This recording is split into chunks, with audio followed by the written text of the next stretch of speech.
केंद्रीय कृषि मंत्री नरेंद्र सिंह तोमर ने शुक्रवार को 3 कृषि कानूनों का बचाव करते हुए कहा कि ये किसानों के जीवन में क्रांतिकारी परिवर्तन लाने वाले और उनकी आय बढ़ाने वाले हैं। चर्चा के दौरान कृषि मंत्री तोमर एक समय तो नाराज भी हो गए। उन्होंने विपक्षी सांसद की टोका टाकी और झूठ बोलने का आरोप लगाने पर नाराजगी जताते हुए कहा कि कान खोलकर सुन लो और अगली बार कानून पढ़कर आना। गुजरात भाजपा ने पीएम नरेंद्र मोदी की भतीजी सोनल मोदी को निकाय चुनाव का टिकट देने से मना कर दिया है।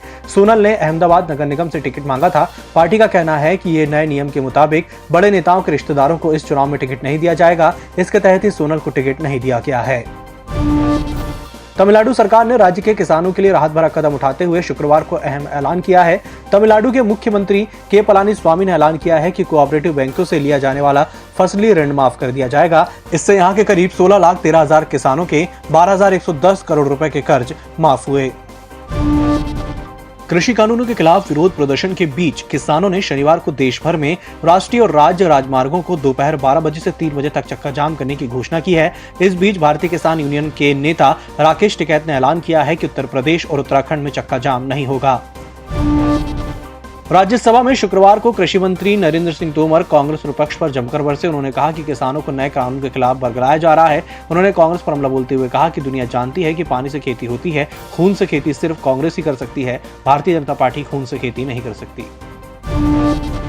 अमेरिका के पूर्व राष्ट्रपति डोनाल्ड ट्रंप के वकीलों ने कहा है कि सीनेट में महाभियोग की सुनवाई के दौरान वह किसी तरह की गवाही नहीं देंगे। दरअसल महाभियोग की कार्रवाई देख रहे प्रबंधकों ने पूर्व राष्ट्रपति को गुरुवार को 6 जनवरी की घटना में अपनी भूमिका के संबंध में गवाही देने के लिए बुलाया था। अगर आपने होम लोन, ऑटो लोन या किसी भी तरह का लोन लिया है तो यह अभी सस्ता नहीं होगा। ऐसा इसीलिए क्योंकि रिजर्व बैंक ने अपनी पॉलिसी कमेटी की बैठक में रेट में कोई बदलाव नहीं किया। रिजर्व बैंक ने रेपो रेट को 4% और रिवर्स रेपो रेट को 3.35% बरकरार रखा है।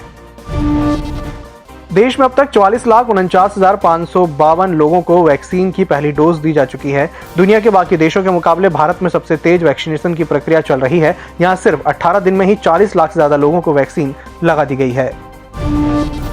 अमेरिकन फार्मा कंपनी फाइजर ने शुक्रवार को बड़ा ऐलान किया। कंपनी ने अपनी कोरोना वैक्सीन के इमरजेंसी यूज की मांग को लेकर भारत सरकार को दिए गए आवेदन को वापस ले लिया है। बुधवार 3 फरवरी को ही drug regulatory authority of India के सब्जेक्ट एक्सपर्ट कमेटी ने फाइजर के आवेदन का रिव्यू किया था। Stand up comedian Munawar Faruqui को सुप्रीम कोर्ट ने शुक्रवार को अंतरिम जमानत दे दी। उन पर हिंदू देवी देवताओं, गृह मंत्री अमित शाह और अन्य नेताओं पर अशोभनीय टिप्पणी करने का आरोप है। वे इंदौर की केंद्रीय जेल में करीब 1 महीने से बंद हैं। अभी ये स्पष्ट नहीं है कि उनकी रिहाई होगी या नहीं, क्योंकि इस मामले पे उन पर कई जगह केस दर्ज किए गए हैं।